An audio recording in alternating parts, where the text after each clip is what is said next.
বুকে টানি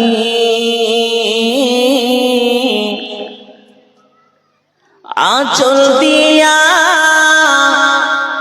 মুছে না কে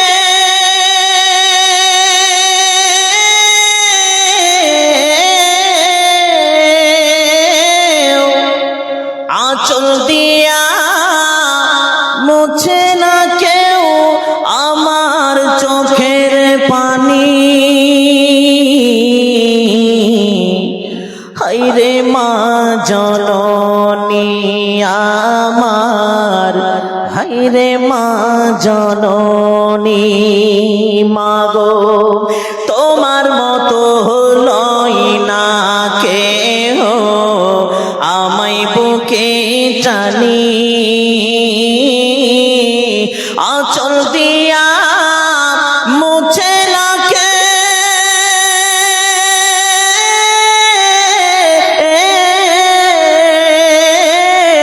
আঁচল দিয়া মুছে না কেউ আমার চোখের পানি। হায়রে মা জননী আমার, হায়রে মা জননী, হায়রে মা জননী আমার, হায়রে মা জননী। চইলা গেলা কোন অজানায় আমায় নিলানা, পথে পইরা কান্দি আমি নই যে ঠিকানা। চইলা গেলা কোন অজানায় আমায় নিলানা, পথে পইরা কান্দি আমি নই যে ঠিকানা। জীবন আমার যাইব কেমনে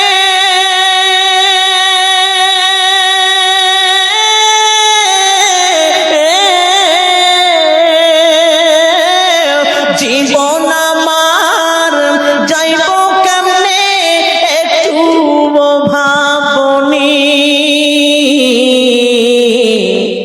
হায়রে মা জননী আমার, হায়রে মা জননী। মাগো তোমার মতো লই না কেউ আমায় বুকে টানি আঁচল দিয়া মুছে না কে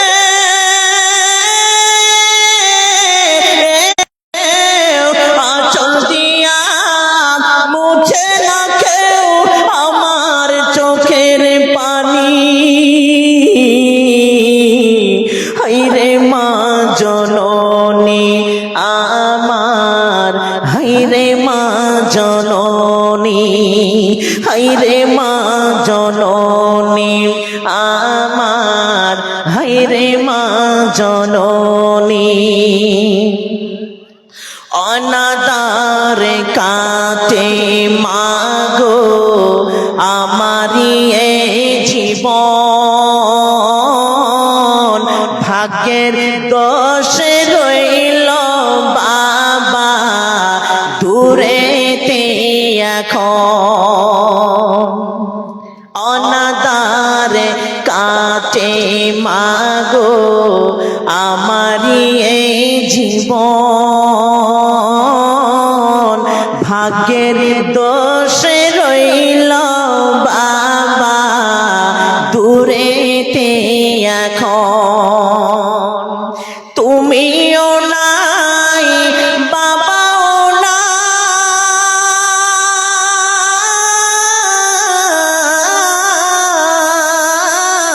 তুমিও নাই বাবাও নাই, দুঃখী আমি এমনি। হায়রে মা জননী আমার, হায়রে মা জননী।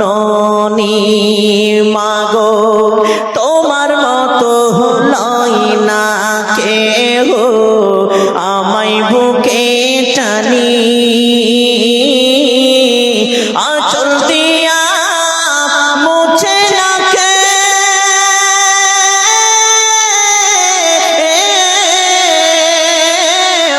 আঁচল দিয়া মুছে না কেউ আমার চোখের পানি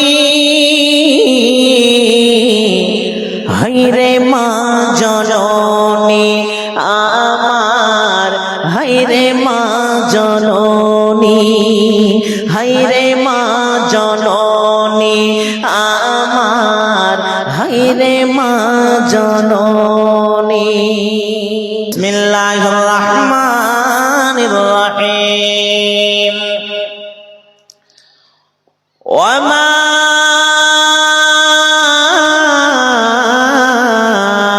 خلقت الجن والإنس إلا ليعبدون আমার আল্লাহ বলছেন রে দুনিয়ার মানুষ এই দুনিয়ার জিনেরা আমি তোমাকে সৃষ্টি করলাম আমি তোমাদেরকে পৃথিবীতে পাঠালাম আমি তোমাদেরকে দুনিয়াতে পাঠালাম রে মানুষ অজ্ঞান মানুষ ব্যাকুল বেয়াদব মানুষ রে আমি কত সুন্দর করে তোদেরকে বলে দিলাম ওয়ামা খালাকতুল জিন্না ওয়াল ইনসা আমি তোমাদেরকে দুনিয়ায় পাঠালাম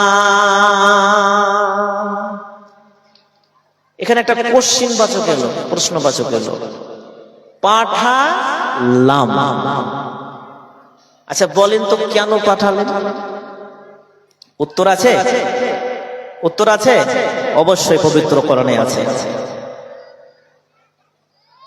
প্রত্যেকটা কাজের পিছনে উদ্দেশ্য থাকে যেমন আজকে আমি ঝাড়খণ্ড থেকে এখানে এসেছি নিশ্চয় উদ্দেশ্য আছে আপনারা এখানে কত সুন্দরভাবে বসে আছেন এর পিছনে একটা উদ্দেশ্য আছে স্টেজ বানিয়েছেন উদ্দেশ্য আছে আপনি এখান থেকে কলকাতা যাবেন এখান থেকে আর জায়গা যাবেন মালদা যাবেন যাওয়ার পিছনে আপনার উদ্দেশ্য থাকা চাই আর যদি উদ্দেশ্য না থাকে ওর পিছনে তাহলে আপনি পাগল তার কারণ উদ্দেশ্যবিহীন হচ্ছে পাগলের কাজ পাগল হাসে পাগল গান গায় পাগল কথা বলে পাগল নাচে পাগল গালি দেয় আপনি পাগলকে ধরে জিজ্ঞাসা করেন পাগল তুমি হাসছো কেন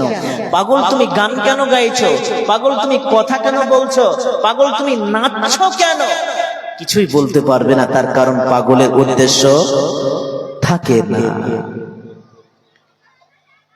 যেমন আজকে প্যান্ডেল সাজানো হয়েছে কত সুন্দর আয়োজন করা হয়েছে অনেক ধরনের বক্তা আনা হয়েছে কেন কেন মাদ্রাসা কমিটি পাগল হয়ে গেছে জি না পাগল নয় নিশ্চয়ই উদ্দেশ্য আছে উদ্দেশ্য কি উদ্দেশ্য হচ্ছে মাদ্রাসার জন্য মাদ্রাসায় ইয়াতিম ছেলেরা পড়াশোনা করে গরিব দুঃখীরা পড়াশোনা করে সেখানে বোর্ডিং চালানো হয় বাৎসরিক কোটি কোটি টাকা খরচা হয় শিক্ষকদের বেতন লক্ষ লক্ষ কোটি কোটি টাকা শিক্ষকদের বেতন হয় জি মাদ্রাসার আর্থিক ব্যাংক ব্যালেন্স শূন্য যখন হয়ে যায় কমতে আরম্ভ করে দেয় মাদ্রাসার আর্থিক প্রেসার যখন কমতে আরম্ভ করে দেয় তখনই এইরকমই মাজমাগুলো হয় জি এটাই হচ্ছে মাদ্রাসার উদ্দেশ্য যাই হোক মাদ্রাসার উদ্দেশ্য নিয়ে মাদ্রাসার খিদমত ইনশাআল্লাহ আমি পরে করব তবে আমি কেন এসেছি আপনাদের কাছে আমি আপনাদেরকে কোরআন এবং হাদিসের কথা কিছুটা অল্প জ্ঞানে আপনাদেরকে দিতে এসেছি এই হচ্ছে আমার উদ্দেশ্য তো আমাদের প্রত্যেকটা মানুষের প্রত্যেক কাজের একটা উদ্দেশ্য আছে কিন্তু মহান আল্লাহ যে বলে দিলেন আমি তোমাদেরকে দুনিয়ায় পাঠিয়েছি কি কারণে চলেন শুনে আসি বিসমিল্লাহির রহমানির রহিম। এই দুনিয়ার মানুষেরা, এই দুনিয়ার মানুষেরা শুনে নাও, শুনে নাও, আমি তোমাদেরকে দুনিয়ায় পাঠিয়েছি, দুনিয়ায় পাঠিয়ে দিয়ে ছেড়ে দিই, তোমাদের জন্য অনেক ধরনের কারিশমা দিলাম। আমরা পৃথিবীতে বসবাস করি, পৃথিবীতে আমরা দুনিয়াতে এসেছি, আমার আল্লাহ দুনিয়ায় পাঠিয়েছেন। আমার আল্লাহ অনেক কিছু আমাদেরকে দিলেন, আর মধ্যখানে রেখে দিলেন শেষের বেলাতে ইল্লা লিয়াবুদুন। তোমাকে আমি দুনিয়ায় পাঠিয়েছি, চাঁদ দিলাম তোমার জন্য, সূর্য দিলাম তোমার জন্য, গ্যালাক্সি দিলাম তোমার জন্য, তারামণ্ডল দিলাম, তারকা দিলাম, কত রকমের ব্ল্যাক হোল, কত রকমের উল্কাপিণ্ড তোমাদের জন্য তৈরি করেছি। এরে দুনিয়ার মানুষ কেন তৈরি করলাম? একটাই উদ্দেশ্য, সেটা হলো ইল্লা লিয়াবুদুন। শুধু তাই নয়, আমি তোমাদের প্রয়োজন হিসাবে আমি তোমাদেরকে পানি দিয়েছি, তোমাদের প্রয়োজন হিসাবে তোমাদের হাত দিয়েছি, পা দিয়েছি, গোটা শরীরের যতগুলো অঙ্গ রয়েছে, পার্টস গুলো রয়েছে, তোমাদের দরকারের জন্য দিয়েছি, তোমাদের ফসল দিয়েছি, ফল দিলাম। কেন কেন কেন কেন? একটাই উদ্দেশ্য, সেটা হলো ইল্লা লিয়াবুদুন। তাহলে বাক্যটা কত সুন্দর ভাবে পরিবর্তন হলো। আমার আল্লাহ বলছেন, ওয়ামা খালাকতুল জিন্না ওয়াল ইনসা ইল্লা লিয়াবুদুন। আমি তোমাদেরকে যদি দুনিয়ায় পাঠিয়েছি, আমি যদি তোমাদেরকে দুনিয়ায় প্রেরণ করলাম, আমি যদি তোমাদেরকে দুনিয়ায় পাঠিয়েছি, সৃষ্টি করেছি, বান্দারে শুধুমাত্র আমার ইবাদত করবে, আমার ইবাদত করবে। তাহলে দেখেন, ইল্লা লিয়াবুদুন, এই ভাষাটা, এই ওয়ার্ড, এই বাক্যটা আল্লাহ সাজিয়েছেন কত সুন্দর করে। দেখেন, গোটা পৃথিবীতে যা দেখছেন সব কিন্তু মানুষের জন্য তৈরি করেছেন। জি, গাই থেকে নিয়ে, ছাগল থেকে নিয়ে, বাঘ ভালুক থেকে নিয়ে, পাখি থেকে নিয়ে, পৃথিবী থেকে নিয়ে যত যা দেখছেন আল্লাহ মানুষের জন্য তৈরি করেছেন, মানুষের খিদমতের জন্য তৈরি করেছেন। আর আমার আল্লাহ বলছেন, এই মানুষ, আমি তোমাকে সৃষ্টি করেছি আমার খিদমতের জন্য, তোমরা আমার ইবাদত করবে, তোমরা আমার ইবাদত করবে। জি, কথা বুঝতে পারলেন? ওয়ামা খালাকতুল জিন্না ওয়াল ইনসা ইল্লা লিয়াবুদুন। কেন আল্লাহ সাজিয়েছেন কোরআনের মধ্যে, বুঝতে পেরেছেন? বুঝতে পেরেছেন? চলেন এবার আমরা বলি, প্রশ্ন একটা উঠবে যে মাওলানা সাহেব, ইবাদত কি জিনিস? ইবাদত কাকে বলে? প্রায় মা, খালা, দাদিরা বলে যে হাত তুলে দোয়া করলে ইবাদত হয়, নামাজ পড়লে এটাই ইবাদত, তাছাড়া আর ইবাদত ঢুঁড়ে পাই না। অথচ মহানবী সাল্লাল্লাহু আলাইহি ওয়াসাল্লাম বর্ণনা করছেন, আল্লাহকে খুশি করার জন্য নবীর তরিকায় যেই কাজটা করবেন, নবীর তরিকায় যেই কাজটা করবেন আল্লাহকে খুশি করার জন্য, সেটা হচ্ছে ইবাদত। আপনি নামাজ পড়বেন নবীর তরিকায়, এটা একটা ইবাদত। রোজা রাখবেন, এটা একটা ইবাদত। হজ করবেন, এটা একটা ইবাদত। নবীর তরিকায় আপনি থু ফেলবেন, এটাও একটা ইবাদত। পেশাব, পায়খানা, যা ইত্যাদি নবীর তরিকায় যদি করেন, সবই ইবাদত। বুঝে গেল ইবাদত কাকে বলে?